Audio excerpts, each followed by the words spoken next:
Ya. Kalau kita mau ngambil zahir tafsiran para sahabat, kita bilang nyanyian haram secara mutlak. Tapi kita harus tafsirkan apa maksud nyanyian yang disebut oleh Ibnu Mas'ud, Ibnu Abbas, Ibnu Abdullah, para sahabat yang lain. Bahkan Ibnu Mas'ud berkata, "Wallahi innahu ghina, demi Allah ini adalah nyanyian." Yang dimaksud dengan lahwal hadis, yang melalaikan manusia. Ini adalah nyanyian. Siapa yang lebih tahu tentang firman Allah Subhanahu wa taala? Siapa yang paling ahli tafsir kalau bukan para sahabat? Setelah para sahabat, siapa yang paling ahli tafsir? Para tabi'in. Benar ada tafsiran lain dari lahul hadis, ya, ada yang mengatakan bahwasanya Nadhr bin Harith, orang musyrik dahulu ketika dia ingin melahirkan orang dari Al-Qur'an, maka dia bawakan kisah-kisah mungkin dari India dari mana supaya orang tidak dengar Al-Qur'an tapi dengar ceritanya. Itu salah satu tafsiran, itu benar. Ini ayat ini umum mencakup segala perkara yang melalaikan, tetapi sepakat ulama bahwasanya nyanyian masuk dalam tafsiran ayat ini. Karena sebagian orang berkilah, "Ya Ustaz, ini tafsirnya ada 4 tafsiran, ada yang bilang ini, ada yang bilang ini, ada yang bilang iya." Tetapi meskipun mereka sebut 4 tafsiran, sepakat bahwasanya nyanyian masuk dalam ayat ini. Dan ini tafsiran para sahabat dan tabi'in. Tafsiran para sahabat dan tabi'in. Ini perkataan para sahabat dan tabi'in. Terus kita mau pakai perkataan siapa lagi? Nyanyian, ya. Apa ini maksud nyanyian di sini? Baik. Maksud nyanyian al-ghina,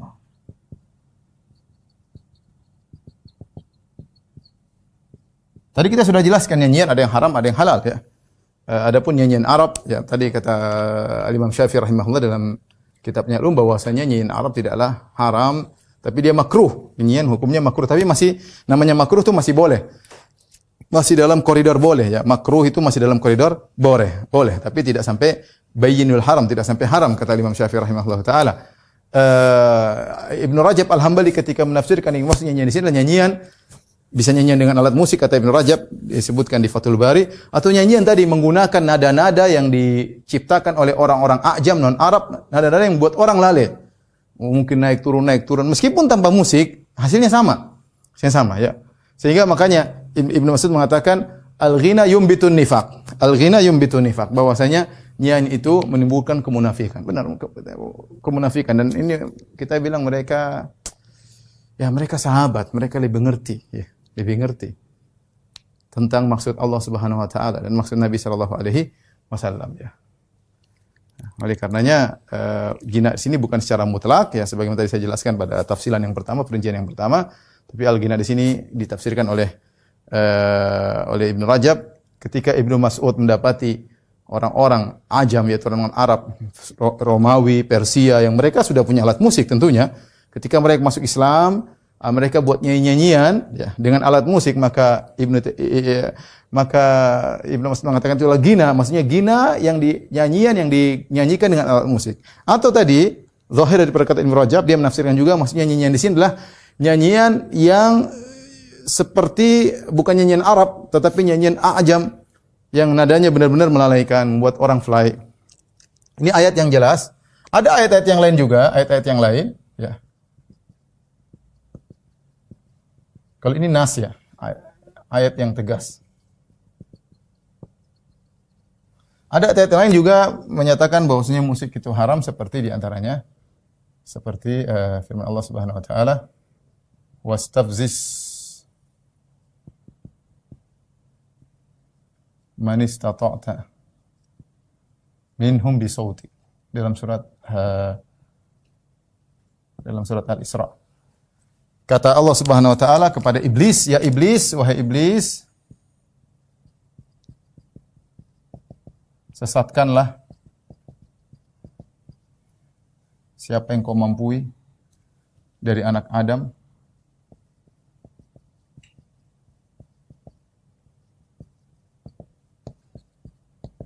anak-anak Adam dengan suaramu, ya." Yang benar, iblis menyesatkan dengan berbagai macam cara, di antaranya iblis menyesatkan dengan suara. Tetapi suara di sini yang benar, tafsiran yang benar adalah segala hal yang melalaikan, ya. Apakah dengan dakwah yang tidak benar, apakah dengan apa saja. Tetapi sebagian tabi'in menafsirkan suaramu dengan al-ghina, ya. Kalau saya tidak salah ingat tafsiran Mujahid, ya, salah seorang tabi'in.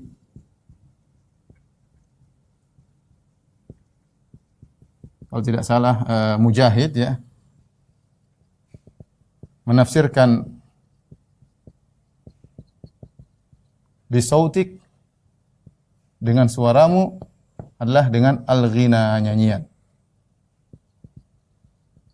Sehingga para ulama juga berdalil dengan ayat ini untuk mengatakan bahwasanya musik itu haram. Di antara juga mereka berdalil dengan ayat-ayat lain seperti firman Allah Subhanahu wa taala ya, dalam surat Al-Furqan, walladzina la yashhaduna az-zura. Itu orang-orang di antara ciri-ciri ibadur rahman, ciri-ciri ibadur rahman yaitu dan orang-orang yang tidak menyaksikan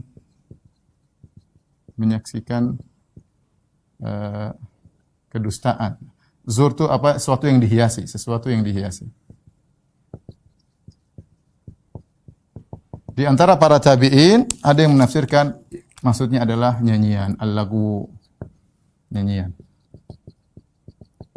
Jadi bukan cuma nyanyi. Ini lebih apa, sifat ibadur rahman mereka bukan cuma tidak nyanyi, tapi bahkan tidak menghadiri acara nyanyian. Ya. Bukan hanya mereka tidak bernyanyi, bahkan mereka tidak menghadiri acara nyanyian.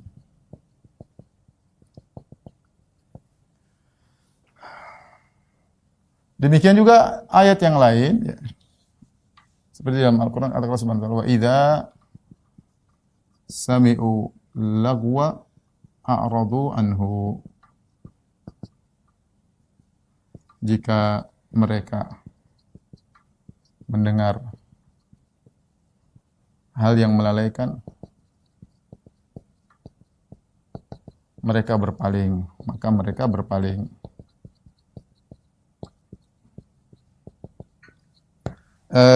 Maksudnya yang melalaikan di antaranya kata sebagian salaf yaitu al-ghina, nyanyian. Taib ini adapun ayat-ayat yang ayat-ayat lain saya bilang ini masih ada kemungkinan, tapi ayat yang pertama sangat jelas sebagai tafsiran para sahabat, lengkap semua sahabat dan tabi'in sepakat bahwasanya yang dimaksud adalah